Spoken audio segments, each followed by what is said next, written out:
Muy buenas tardes, le damos la bienvenida, seguimos escuchando presentaciones y en este caso vamos a darle paso a Martín Simonetta de la Fundación Atlas 1853. Le vamos a escuchar 15 minutos y después le vamos a pedir lugar para las preguntas. Buenísimo.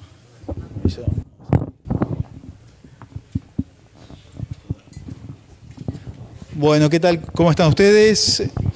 Iba a decir buenas noches, que vinimos de Buenos Aires manejando, que no es tan lejos, pero uno queda con los horarios medio cambiados.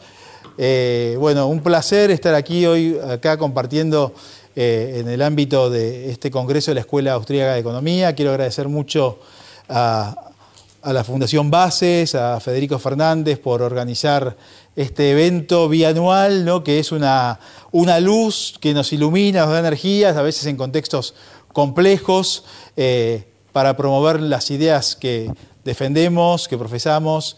Y bueno, hoy voy a charlar un poco sobre, muy brevemente, ¿no? Lo que da los tiempos, sobre un trabajo presentado en el marco, y que fue reconocido, fue premiado en el marco de Camino a la Libertad de México, cuyo título es 8 consejos que un líder populista no puede ignorar, ¿no? Que es un poco irónico para charlar sobre la situación de algunas, especialmente de algunos gobiernos en América Latina y algún tipo de liderazgos, ¿sí? Nosotros acá vemos algunos de las imágenes que podemos observar, tienen que ver rápidamente con este perfil de personajes que, más allá de los efectos negativos sobre la libertad, han sido efectivos en el contexto de una votación popular, ¿no?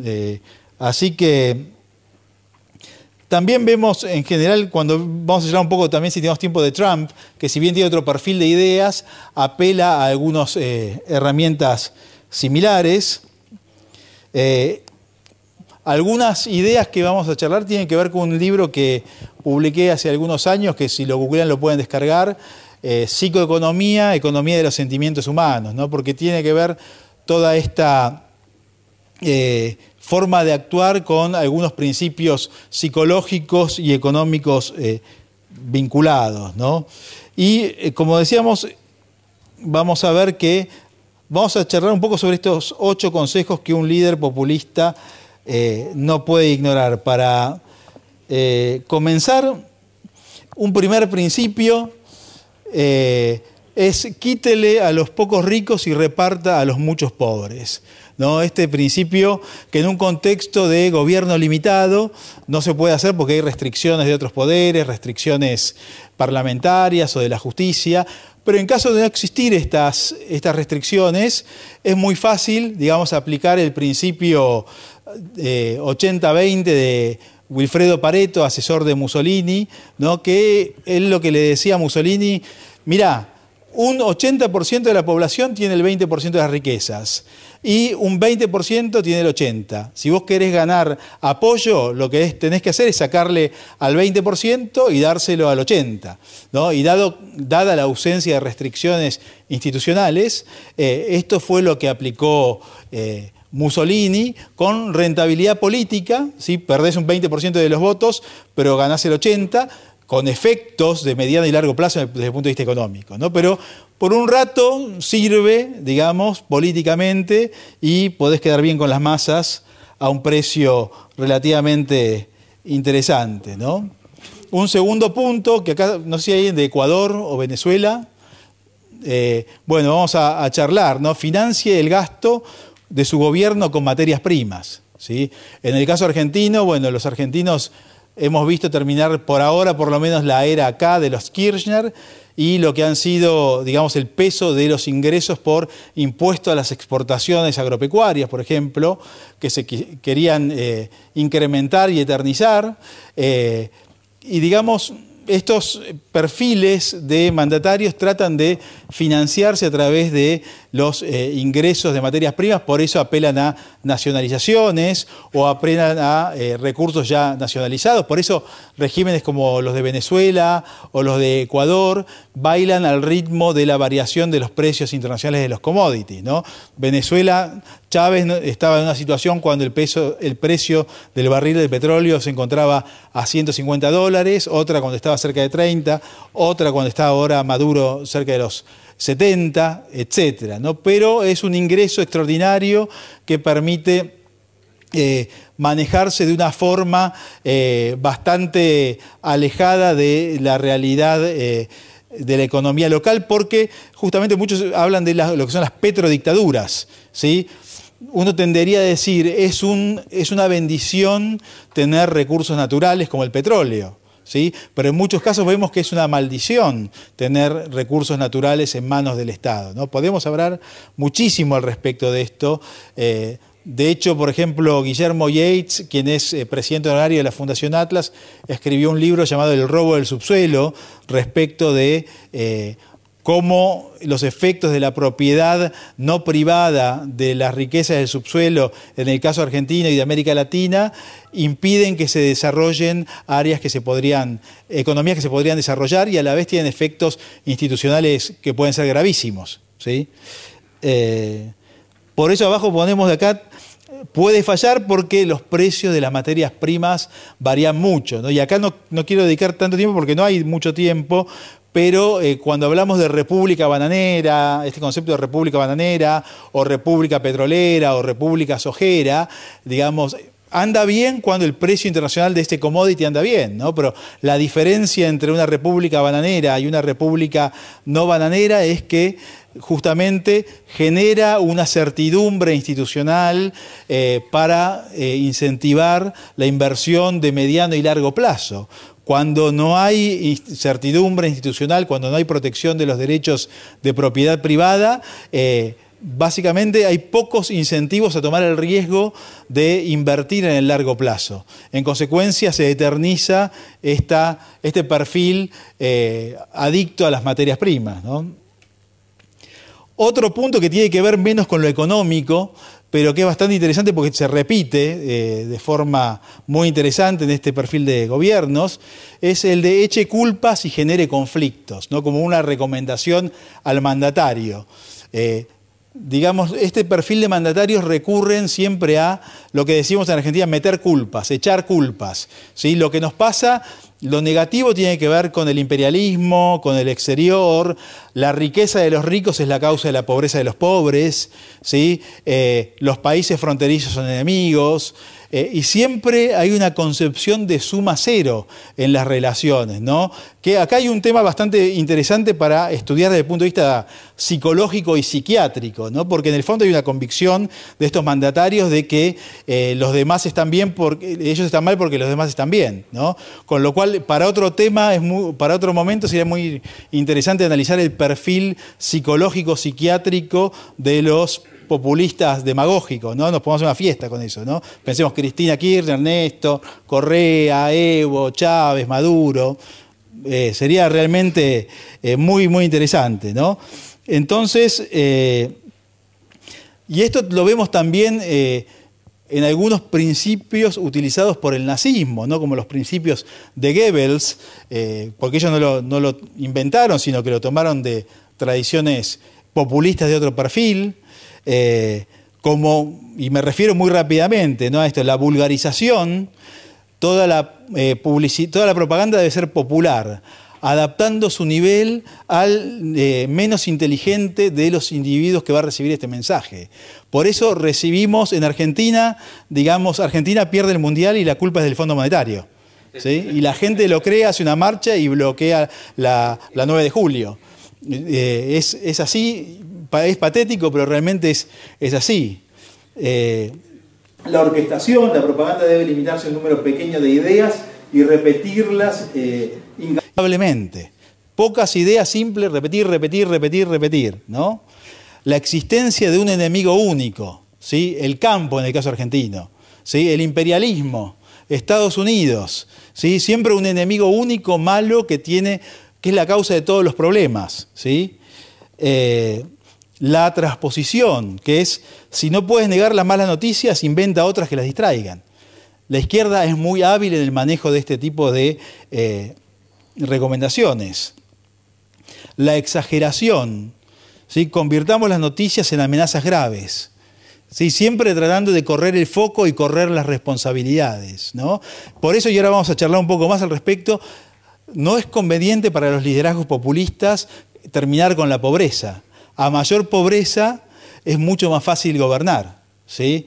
Hay estudios que señalan que en Argentina la mitad de los jóvenes entre 12 y 17 años maneja alrededor de 3.200 palabras y la otra mitad maneja alrededor de 180 palabras.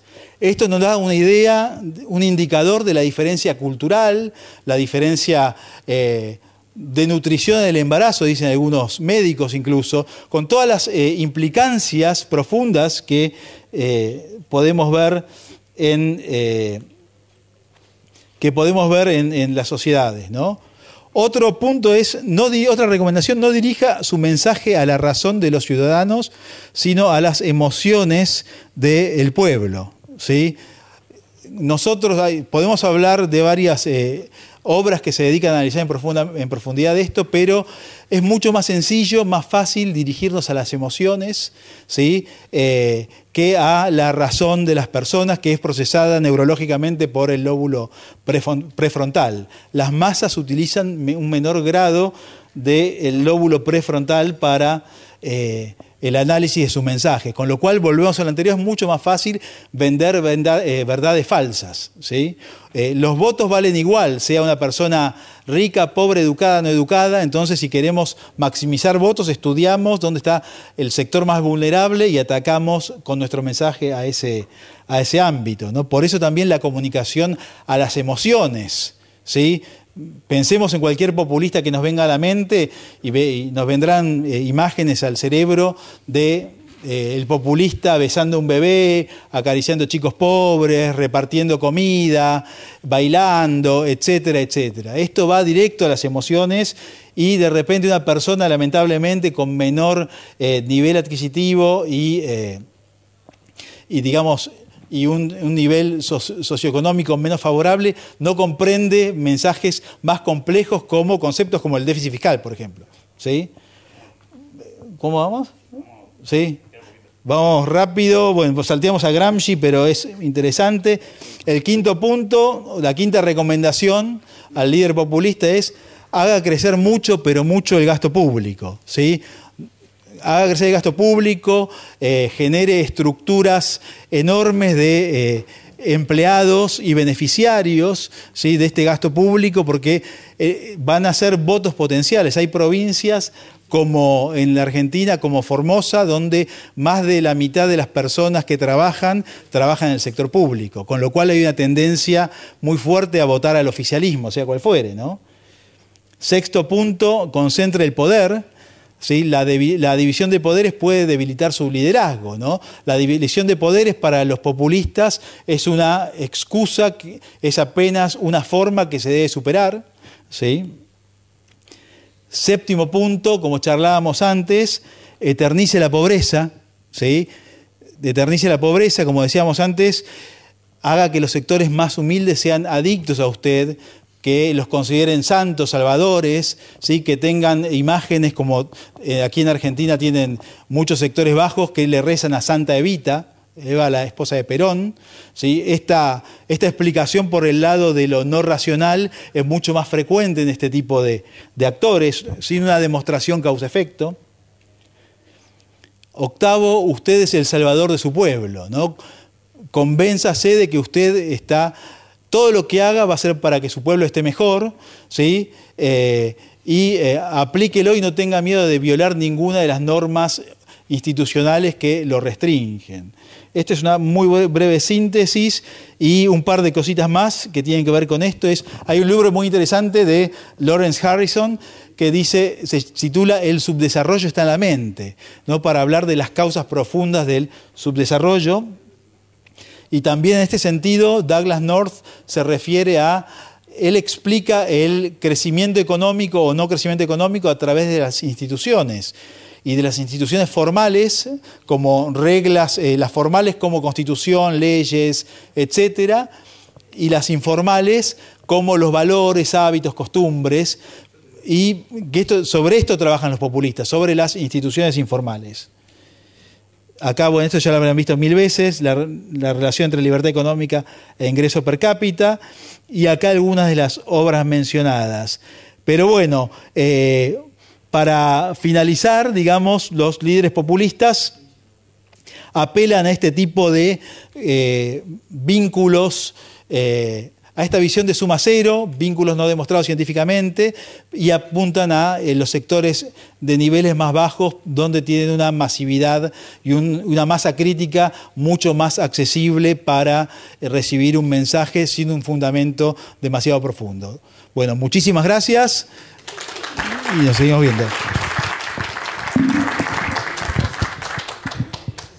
¿Qué tal? Vamos a tener que ser breve con las preguntas.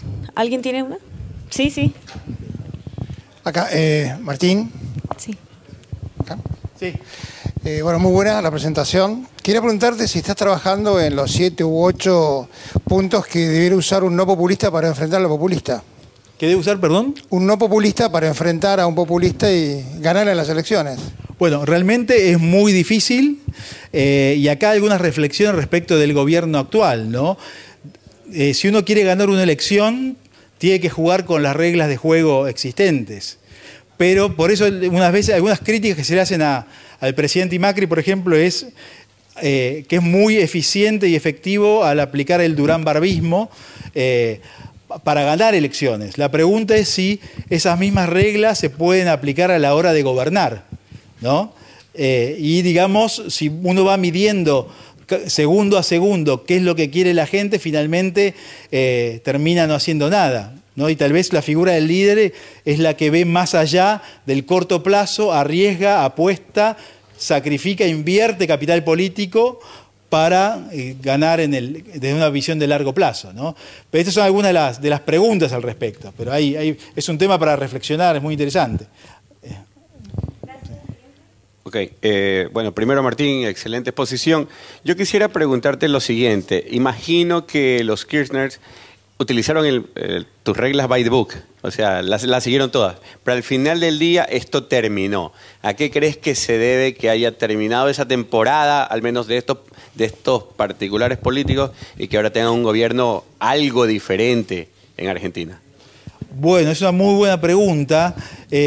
Un primer punto diría que hoy en Argentina las últimas encuestas dicen que Cristina Fernández de Kirchner tiene una intención de voto entre el 35 y el 40%. O sea que pensamos que es pasado, pero todavía no tenemos certeza de eso, ¿no? Y segundo, que iba a decir algo interesante al respecto. Se me fue la otra parte de la respuesta, pero digamos, una parte de la población de Argentina todavía compra el discurso populista, ¿no? Y se fueron, mucha gente no entiende lo que es déficit fiscal, devaluación, palabras complejas. Y la imagen que, si uno le hace una encuesta en sectores bajos de la Argentina, cómo Cristina entregó el país económicamente, un porcentaje alto dirá que en condiciones mejores que las actuales. O sea, no estoy diciendo que yo esté de acuerdo con eso, ¿no? Digo qué opina el pueblo, ¿no? El pueblo de abajo, bien, ¿no? Así que la incomprensión de procesos hace que se llegue a conclusiones equivocadas. Perdón, una más. Sí. Hola. Mi pregunta sería, ¿qué opina usted sobre que el liberalismo, digamos, utilice estos postulados a su favor? Es decir, si se quiere, un populismo libertario. Es una muy buena pregunta, y es una pregunta que abre más preguntas todavía, no hay una única respuesta, creo. Realmente hay que ver si el populismo, o digamos, si nosotros queremos vender helados, tenemos que analizar si el mercado compra helado, qué precio quiere pagar, qué gustos le gustan, si es mujer, hombre, en qué horario, y desarrollar un producto a esta medida, ¿no? En el contexto democrático creo que también hay que recurrir a esto. ¿Sería moral? Digamos, esa sería la pregunta. ¿Usted lo ve como moral el punto, esa es otra cuestión, esa es otra pregunta. Eso lo debe ver cada uno. El punto es después poder romper, una vez que se está en el poder hacer un cambio profundo si es posible, ¿no? Y habría que ver si la sociedad en la que uno vive realmente quiere eso o si la sociedad, como yo pienso que la sociedad argentina es socialdemócrata, claramente, ¿sí? Mayoritariamente, ¿no? Con lo cual habría que hacer un cambio muy profundo que no va tanto por la política, sino por la multiplicación de las ideas por distintos medios de académicos, no académicos, medios de comunicación, etcétera, etcétera, ¿no? Y la globalización, que es tema para otra charla, es un factor extra que nos ayuda a mostrar cómo funciona el mundo y cómo las ideas que prevalecen en el mundo civilizado y no tan civilizado tienen que ver mucho más con lo global, con la defensa de las libertades, que con ideas obsoletas, ¿no? Así que, muchas gracias.